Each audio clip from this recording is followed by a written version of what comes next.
Hello guys, ഈ സ്നേഹത്തിന് കണ്ണും മൂക്കൊന്നുമില്ല എന്ന് നമ്മൾ കേട്ടിട്ടുണ്ട് അല്ലേ?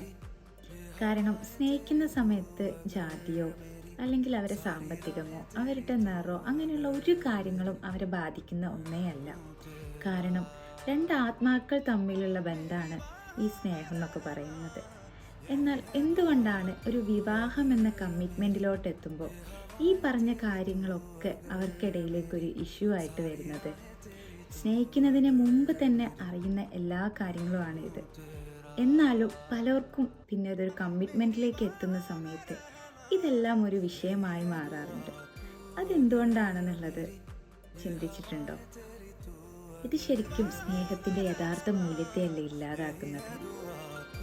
ഇതിൻ്റെ കാരണം എന്താണെന്നുള്ളത് മാത്രം ശരിക്കും അവ്യക്തമായിട്ടുള്ള ഒന്നാണ്.